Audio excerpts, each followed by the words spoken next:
The story begins not just with Mark's purchase of the RV, but with the culmination of a years-long dream.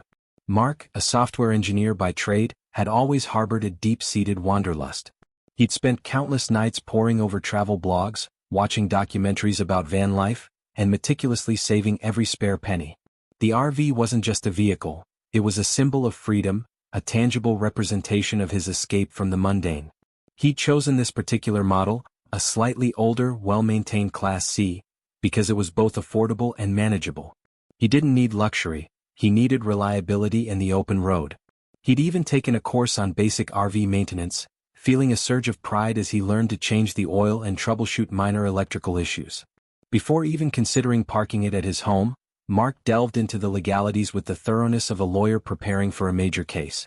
He downloaded the city ordinances, the county regulations, and his homeowners association (HOA) bylaws.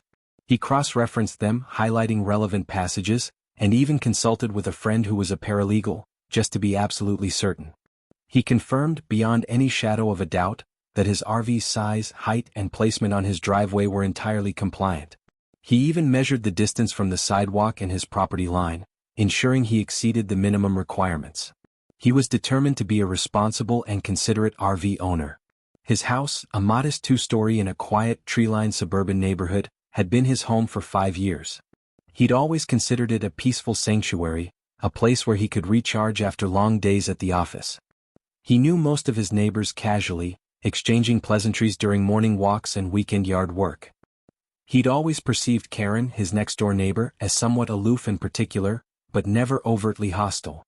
Her lawn was always immaculately manicured, her hedges perfectly trimmed, and her flower beds bursting with color, a testament to her meticulous nature. The day the RV arrived was a moment of pure joy for Mark. He felt a childish excitement as he backed it carefully into his driveway, taking extra care to avoid scratching the paint. He spent the rest of the afternoon familiarizing himself with the various systems, testing the water pump, the generator, and the awning. He envisioned himself waking up to breathtaking sunrises in national parks, brewing coffee in his tiny kitchenette, and falling asleep under a canopy of stars. The first sign of trouble came the following morning. Mark was preparing to leave for work when he noticed Karen standing on her porch, her arms crossed, staring intently at the RV. Her expression was unreadable, but there was a definite stiffness in her posture. He gave her a friendly wave and a cheerful good morning. She didn't respond, simply turning her back and disappearing into her house. Mark felt a slight twinge of unease, but dismissed it as morning grumpiness. Later that evening he found the note. It was typed on crisp, white paper, the font a severe Times New Roman. The note cited several HOA bylaws, claiming the RV was in violation due to its size, its unsightly appearance, and its potential to negatively impact property values. The citations were wildly inaccurate, twisting the wording of the bylaws to fit Karen's narrative. Mark, initially annoyed, decided to take the high road. He printed out copies of the actual bylaws, highlighting the relevant sections that clearly demonstrated his compliance. He even included a copy of his email exchange with the paralegal friend, confirming his interpretation. He approached Karen's door with a sense of calm determination. He rang the doorbell, holding the documents in his hand.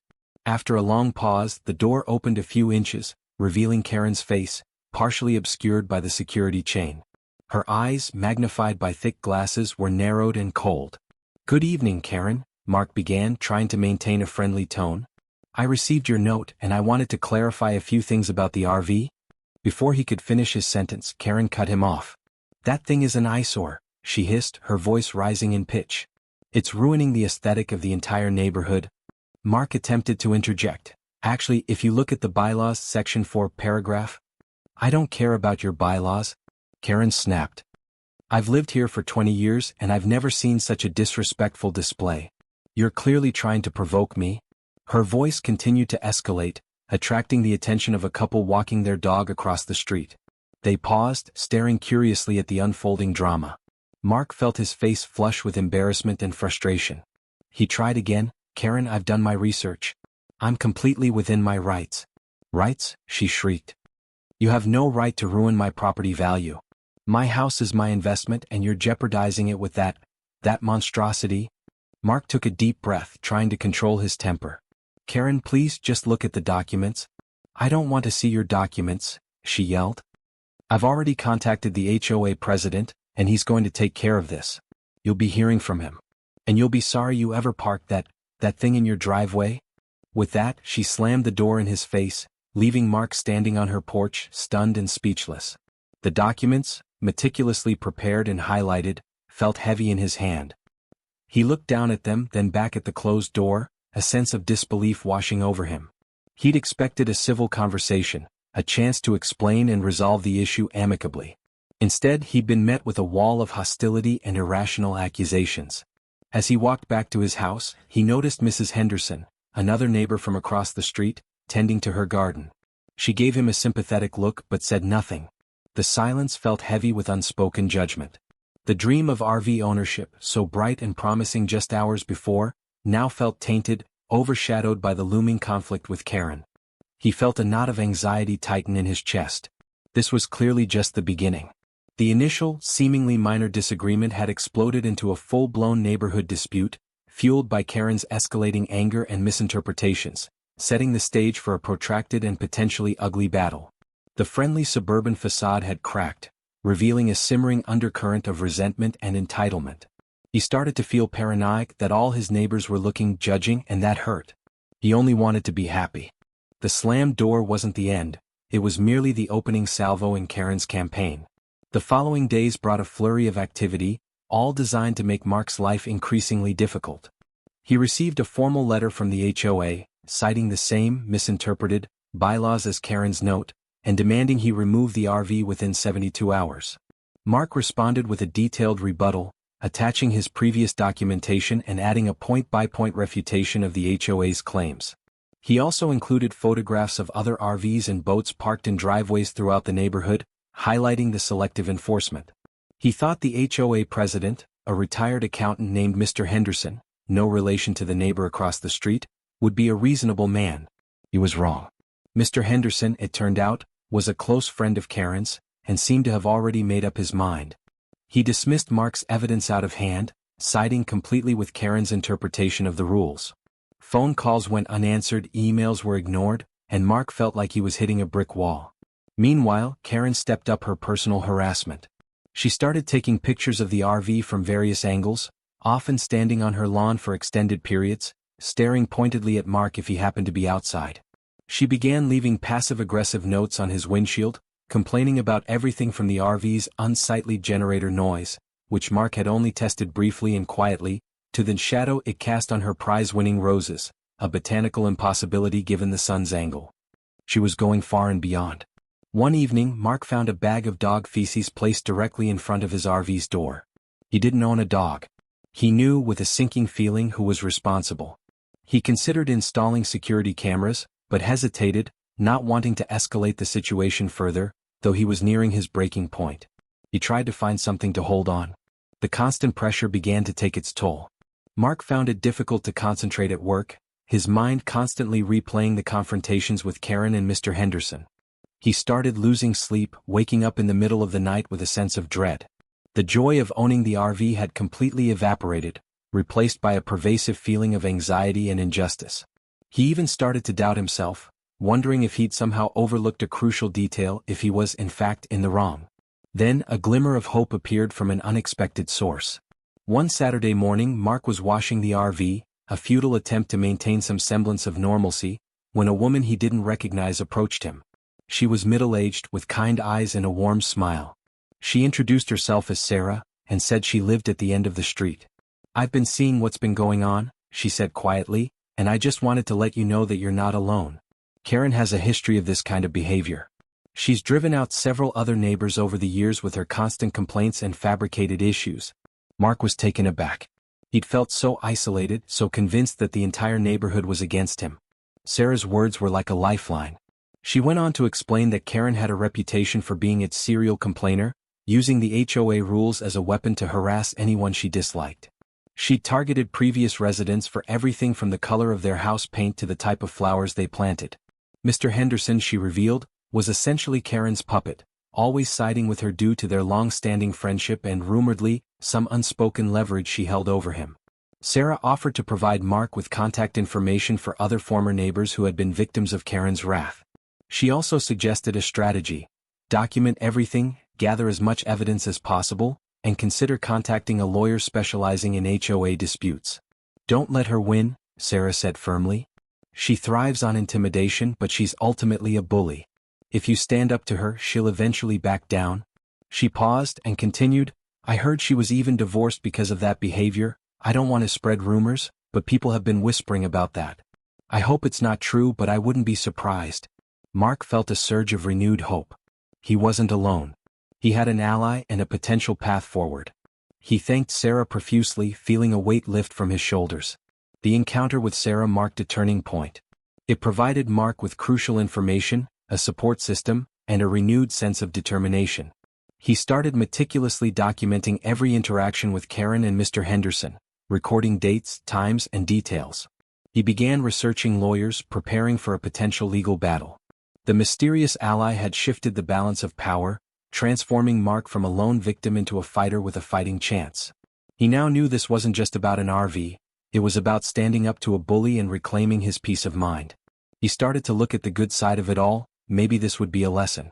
Armed with Sarah's information and a growing file of evidence, Mark decided to take the offensive. He hired a lawyer, a sharp, no-nonsense woman named Ms. Alvarez, who specialized in HOA disputes. Ms. Alvarez reviewed Mark's documentation and agreed that he had a strong case. She sent a strongly worded letter to Mr. Henderson and the HOA, outlining the legal violations, the selective enforcement, and Karen's history of harassment. She demanded an immediate retraction of the violation notice and threatened legal action if they failed to comply. The letter had an immediate impact. Mr. Henderson, realizing he was facing a potentially costly lawsuit, called an emergency HOA meeting. Karen, expecting the usual rubber stamp approval of her complaints, arrived at the meeting with a smug expression. She'd even brought along a stack of enlarged photographs of Mark's RV, intending to further demonize it. The meeting, however, did not go as she planned. Ms. Alvarez, representing Mark, who was present but remained silent for most of the proceedings, presented a meticulously crafted case.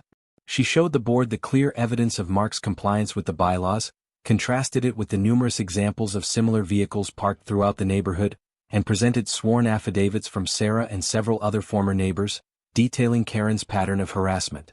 The most damaging evidence was a series of emails Karen had sent to Mr. Henderson, obtained through a legal discovery request. These emails revealed not only Karen's blatant disregard for the actual HOA rules, but also a disturbing level of personal animosity towards Mark. In one email, she referred to him as an low-class interloper who was ruining the character of the neighborhood. In another, she explicitly instructed Mr. Henderson to find any excuse, no matter how flimsy, to force Mark to remove the RV. The emails also hinted at the leverage Sarah had mentioned. It turned out that Mr. Henderson had been involved in a minor financial impropriety several years earlier, a situation Karen had discovered and used to manipulate him ever since. The emails contained veiled threats to expose him if he didn't do her bidding. As Ms. Alvarez presented the evidence, Karen's demeanor shifted from smug confidence to panicked defensiveness. She tried to interrupt, to shout down Ms. Alvarez, but the other HOA board members, finally seeing the truth, silenced her. Mr. Henderson sat slumped in his chair, his face pale and drawn.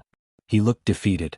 The board, after a brief deliberation, voted unanimously to rescind the violation notice against Mark.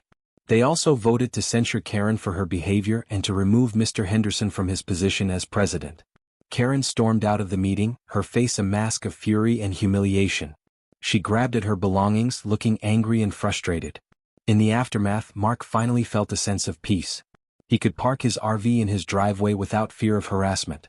He received apologies from several neighbors who had previously avoided him, admitting they'd been intimidated by Karen. Mrs. Henderson, from across the street, even brought him a plate of homemade cookies as a gesture of goodwill. A few weeks later, Mark saw a for sale sign in front of Karen's house. She had decided to move, unable to face the consequences of her actions. The neighborhood, once fractured by her divisive tactics, began to heal. The air was lighter, the interactions friendlier. The community slowly went back to what it was before. Mark, finally able to enjoy his RV, took his first weekend trip to a nearby state park. As he sat by a campfire watching the stars, he reflected on the ordeal. He'd learned a valuable lesson about standing up for his rights, about the importance of community, and about the surprising resilience of the human spirit.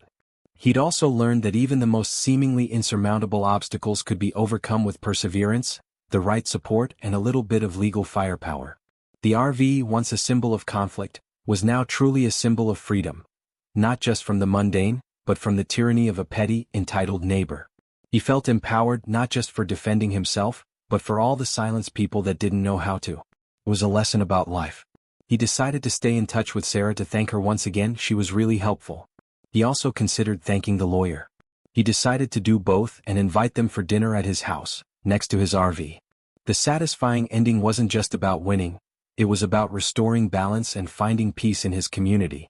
The whole experience made him and the community stronger. If you ever buy an RV, make sure to check your neighbor's pulse first. Seriously though, have you ever had a neighbor lose their mind over something completely legal? Tell us about it in the comments, and don't forget to subscribe for more Karen encounters.